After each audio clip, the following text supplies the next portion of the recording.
Hello there, my name's Louis Dumont, and this is a quick walkthrough for creating a kind of close-up water effect like this.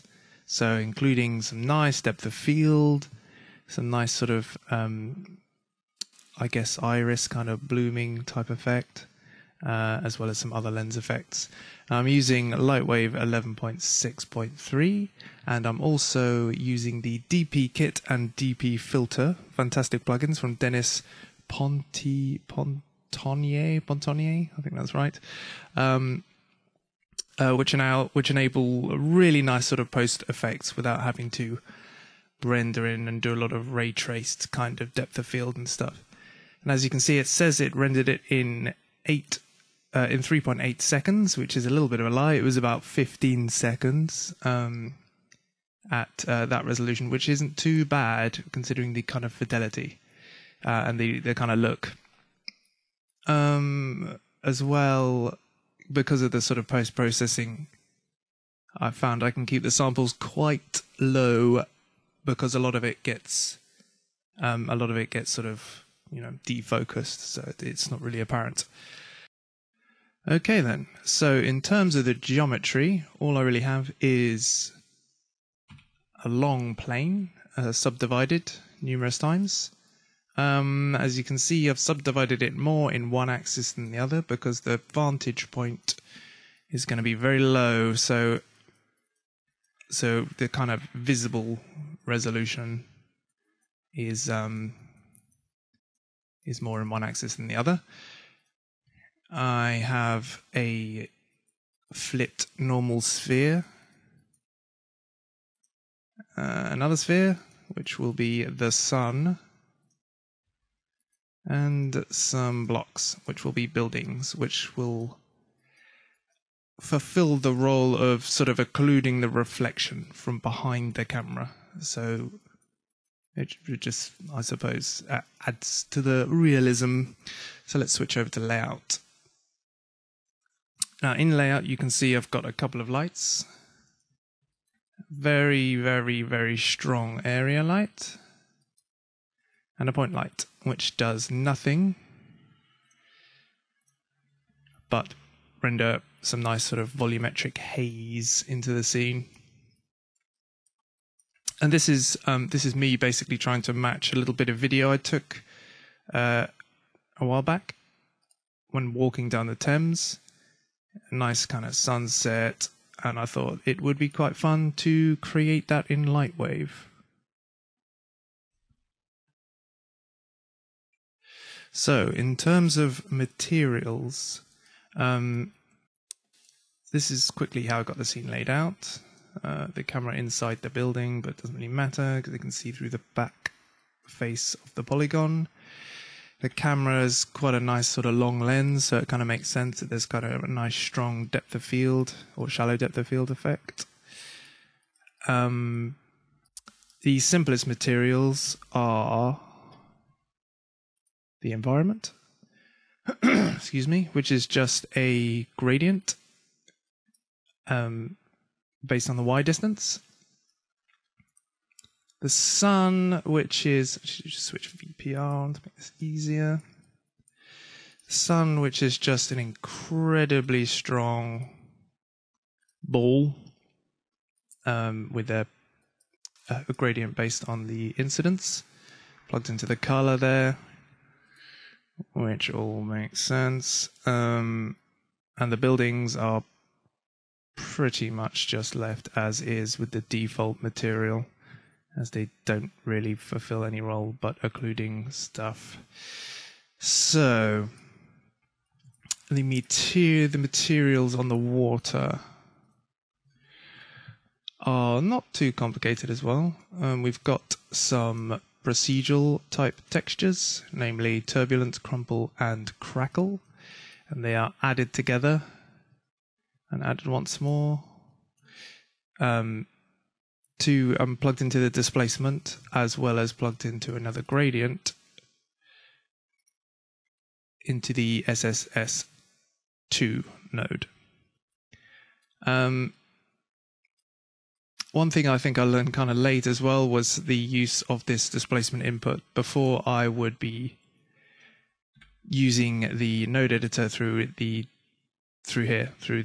deform tab, but using it in the surface editor and switching on enable bump and choosing how much displacement happens is a lot better, just purely because you can marry and match up the surfaces as well. So for example, here I've got the main kind of deformer, which is the crumple texture, which has the effect, you can probably see. Actually, just switch all of these off so you can stop and I'll try and remember the values. So this one is just kind of adding an overall swell kind of texture.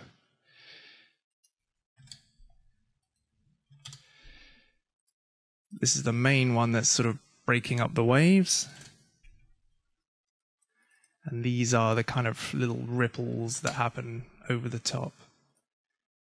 And this is another turbulence texture, but it's kind of to, I guess, break up whatever uniformities in there even more by plugging it into rotation, so it has a kind of, it's not just sort of linear movements. And that whole chain gets added together and plugged into the displacement, and also breaks off and is driving this gradient, colors of which are based on the sunset that I filmed a few months ago, and into the SS2 node, where a lot of the settings here were kind of trial and error, I suppose, just to get some of the peaks changing color, so becoming a little sort of rosier, I guess, as the sun cuts through them a little bit. Reflection wise is just an incidence plugged into a gradient. These procedurals are also driven by nulls, which I have in the scene, which move. Let's see if we can see them. There you go.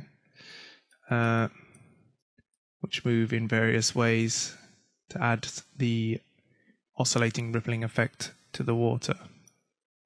And it's pretty good. I can preview it on not too much of an amazing computer. In real time, you get a decent amount of feedback while editing stuff, which is nice. So we have the materials reflecting the gradient environment and the very strong sun here, picking out some of these nice highlights, which will be very bright even in the reflection. So what I'm going to do now actually is I'm going to switch off the node image filter, which is part of the DP kit, or DP filter, I guess filter, and do a render.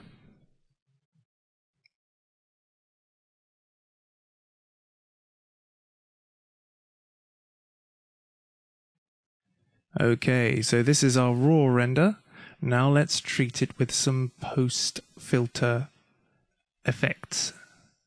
So Control F8 to bring up the processing window, or the effects window, and the processing tab, and add image filter, node image filter, which I already have added here, which I'm going to switch on.